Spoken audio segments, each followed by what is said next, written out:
आप शब्द कहा गया हो, भरी सभा में अपमान किया गया हो, कक्ष में से बाहर निकाल दिया गया हो, आड़ा टेढ़ा बोला गया हो, यहां तक बाहर तक निकाल दिया गया हो, जिसको सभा में ना बुलाया गया हो, जिसको रिश्तेदार गाली बक रहे हो, जिसको अपशब्द कह रहे हो, 33 कोटि देवता में केवल एक है देवाधिदेव महादेव, जिनको भरी सभा में गाली दी जाती है। और कौन दे रहा है? खुद का सगा रिश्तेदार ससुर गाली दे रहा है। स्वयं अपमान करा जा रहा है। कौन कर रहा है शिव जी का अपमान? स्वयं देवऋषि नारद। कब करे?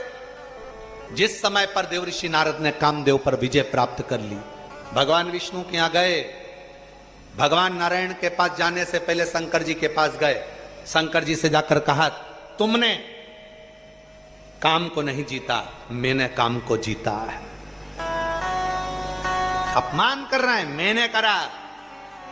शिव जी ने उनके गले में रुद्राक्ष की माला पहनाई, नारद जी ने उठाकर जमीन पर पटक दी। फिर अपमान, फिर अपमान। कोई ने अगर आपको साड़ी दी है, वो मेरी जीजियों, आस्था चैनल पर जितनी सुन रही हैं, फेसबुक यूट्यूब पर सुन रही हैं, जितनी कंठ कथा के पंडाल में बैठी हैं, किसी ने तुमको साड़ी दी, माना कि ये साड़ी 200 रुपए की है, तो क्या तुम उसके मुंह पर फेंक कर जाओगे? क्या जम के तो बोलो नहीं, ले आओगे, ठीक है ले चलो, दी है ना, कोई बात नहीं पहनेंगे। थोड़ी अच्छी होगी तो बहू को दे देंगे, और अच्छी होगी तो लड़की को दे देंगे, और थोड़ी बहुत भी गड़बड़ होगी तो भागवत जी पे चढ़ा देंगे। उसमें क्या दिक्कत? उठा लाए, लेकर आ गए, तुमने उसके मुंह पर नहीं फेंका, तुमने उसके मुंह पर नहीं मारा, पर नारद जी ने शिव जी का अपमान करा, अपशब्द कहा, और उसके बाद जो माला दी गई उसको जमीन पर फेंक दिया उनके साक्षी में।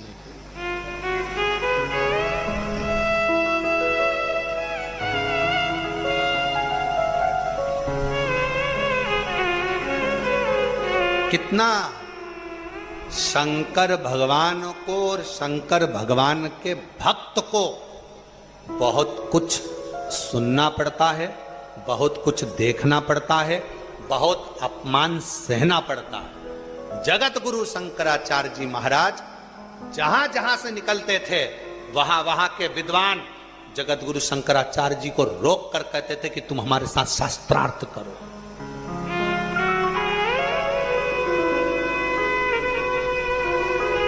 और अभी कहा आप लोगों को, अभी वर्णन करा बुद्धि का, संपत्ति का और पत्नी का दिखावा नहीं होना चाहिए। पर जगत गुरु शंकराचार्य जी महाराज, छोटी सी अवस्था, जगत गुरु शंकराचार्य जी जहां से निकलते थे वहां वहां के विद्वान जगत गुरु शंकराचार्य जी को रोकते थे, रुको हमारे साथ बैठो। राजा के पास हाथ पकड़ कर लेकर जाते थे कि शास्त्रार्थ करो। जगत गुरु शंकराचार्य जी को नीचा दिखाने के लिए बार बार प्रयास किया जाता था कि शास्त्रार्थ करने बिठाते थे, बैठो शास्त्रार्थ करो। शंकर का जो भक्त होता है, शंकर का जो स्वरूप होता है, शिव की कृपा का जो पात्र होता है, उसको बार बार अपमानित किया जाता है, अपशब्द कहे जाते हैं, ताने दिए जाते हैं, गाली दी जाती है, बार बार अपशब्दों से संबोधित किया जाता है। 33 कोटि देवता में केवल एक शिव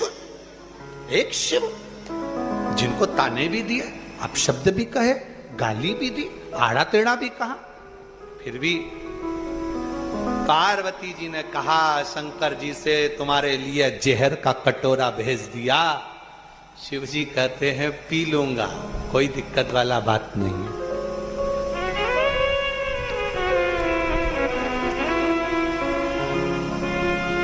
पार्वती जी बोली, जब इतनी गाली दी थी, तुमको अपशब्द कहा था, तो ये दक्ष प्रजापति को और सारे देवताओं को जहर पी लेना था।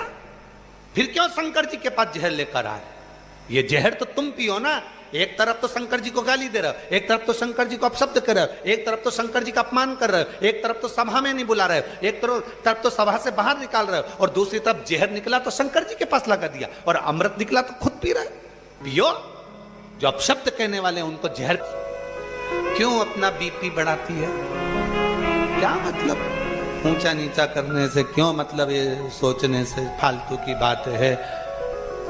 टेंशन ज्यादा लोगे तो शुगर हो जाएगी, बीपी हो जाएगी, थायराइड हो जाएगी, आधे से ज्यादा बीमारियां व्यक्ति को, तो केवल आधे से ज्यादा बीमारियां व्यक्ति को ये टेंशन लेने के कारण है। इसीलिए कहते हैं टेंशन मेंशन नहीं लेना, मेंशन रहो, जिंदगी को मेंशन मय जी, टेंशन में नहीं। क्यों चिंता करते?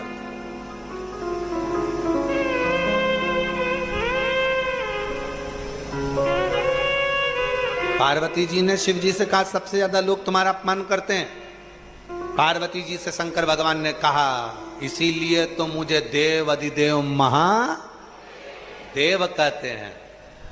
जो बच्चा बचपन में ज्यादा कुटाता है, खूब गाली खाता है, पढ़ता लिखता भी नहीं, फिर भी मम्मी पापा के हाथ से खूब जूते खाता है, वही एक दिन अपने परिवार का नाम रोशन करके बताता है।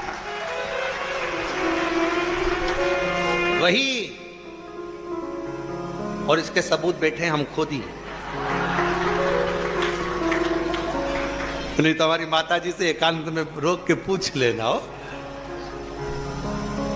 बड़े भैया के लिए माता पिता कहे कि ये खूब पढ़ेगा, अच्छा नाम कमाएगा। बहनों के लिए कहा खूब पढ़ेगा, नाम कमाएगा। छोटे के लिए कहा खूब पढ़ेगा, नाम कमाएगा। और हमारे लिए तो कहा ये तो ढोर है, ये तो गाय भैंस। और तो और हमारे सीहोर में भी घूम कर आओगे और कोई सिर फेरे के पास पहुंच गए ना और हमारा नाम ले दिया तो वो भी तुमको किसका नाम लिया?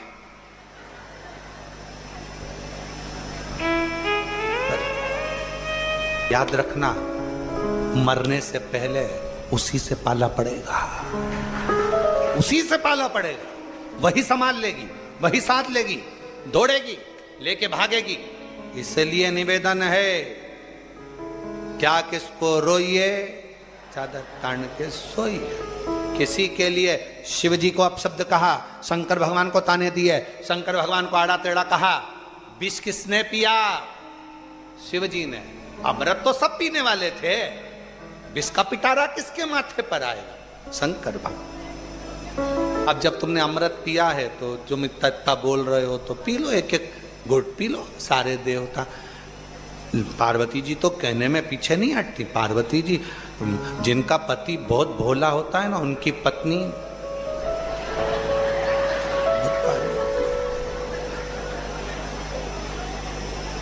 हमेशा याद रखना, भोले को भोली नहीं मिली है।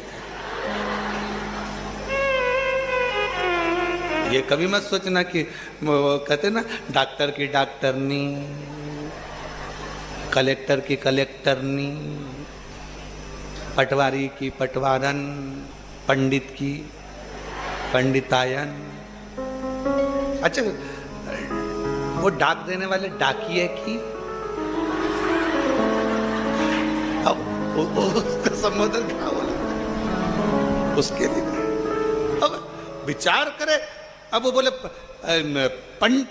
भोला है, पति भोला है, पति भोला है, तो भोले के संबंध रिश्ता जो है ना वो परमात्मा ने अलग से जोड़ के रखा होता है। वो एक गीत था बहुत पहला पुराना, जोड़ी बनती है आसमान में, ऐसा कुछ गीत था, स्मरण में नहीं आ रहा। चूड़ी मिलती है दुकान में और जोड़ी बनती है आसमान में। वो परमात्मा, किसी को याद होगा गीत तो स्मरण में रहे। जोड़ी बनाने वाला बहुत समझ कर जोड़ी बनाता, बहुत सोच कर जोड़ी बनाता। उसने बनाई। पार्वती मैया को गुस्सा आया, ये देवता कहते हैं कि शिव जी का अपमान कर देते हैं, अपशब्द कर देते हैं, सभा में से बाहर निकाल देते हैं, यज्ञ करते हैं तो बुलाते नहीं मेरे पति को।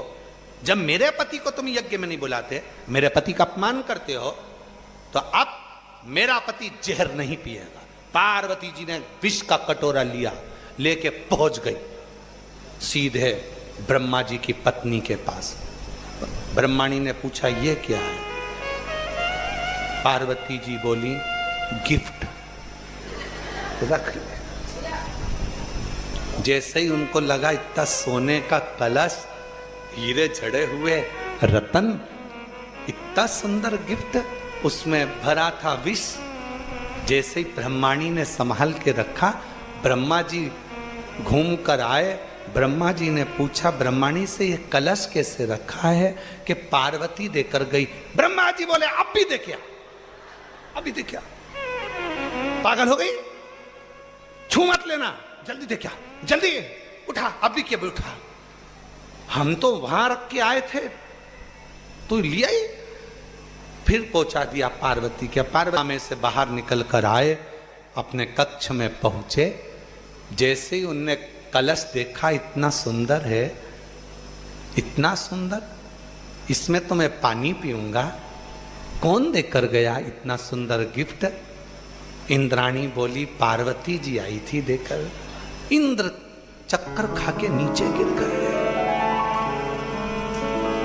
जैसे ही चक्कर खा के नीचे गिरे, इंद्राणी हाथ में वो कलश रखी थी जिसमें विष भरा हुआ था।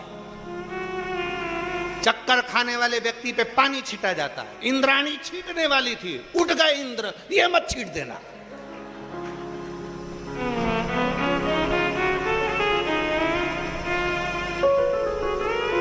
ये मत छीटना, बाहर करो। देखिए जल्दी से, फिर ले गई। अब की बार लक्ष्मी जी के यहां पहुंच गई। लक्ष्मी जी ने पूछा ये क्या है?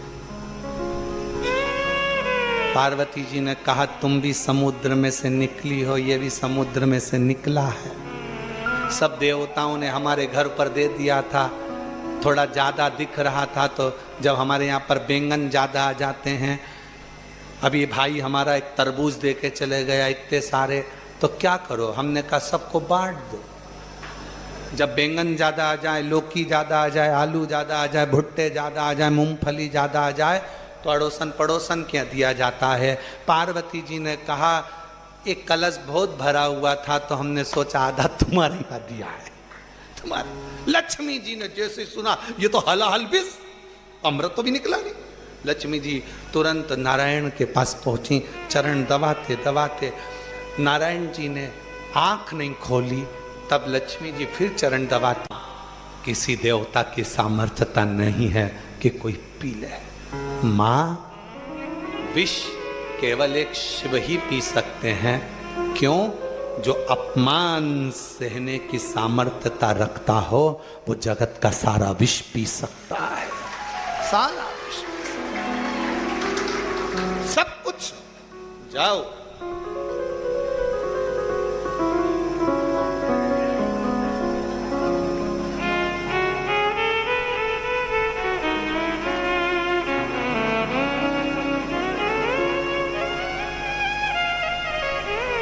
वो विष पी ले।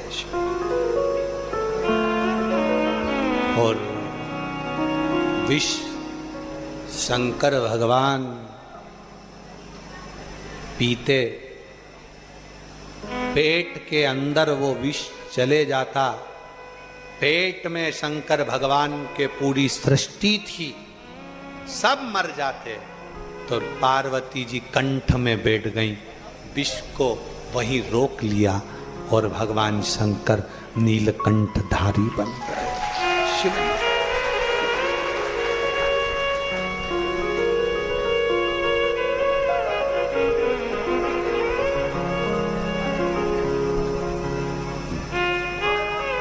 वो नील दोतली,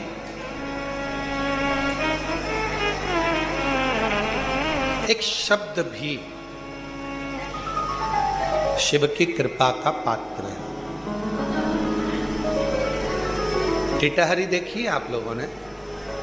एक पक्षी, वो पक्षी अपने अंडे को जन्म देता है पृथ्वी पर। अंडे को जन्म देकर वो टिटहरी पक्षी चला जाता है, फिर उस अंडे के पास कभी नहीं आता। क्या करता है? आसमान पे चिल्लाता रहता है, चिल्लाता, खूब चिल्लाता, और उसके चिल्लाने से, उसके बोलने से जो अंडा है टिटहरी का, उसमें जो बच्चा है वो पूर्ण तरह से स्वस्थ जन्म ले लेता है। शब्द, और वो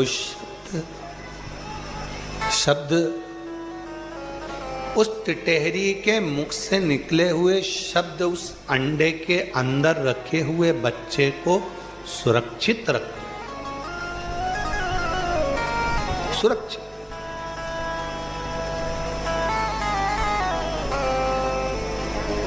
उसी तरह तुमरुका जी कहते हैं, दो तली से जब कहीं पर भी बैठ कर कोई शुभभक्त श्री शिवाय नमस्तुभ्यम को कहता है, या पंचाक्षर मंत्र नमः शिवाय, षडाक्षर मंत्र ओम नमः शिवाय का उच्चारण करता है, शब्द का उच्चारण होता है, तो शिव की कृपा उस भक्त पर अपने आप होना प्रारंभ हो जाती है। अब इसलिए श्री शिवाय नमस्तुभ्यं, श्री शिवाय नमस्तुभ्यं, श्री शिवाय नमस्तुभ्यं।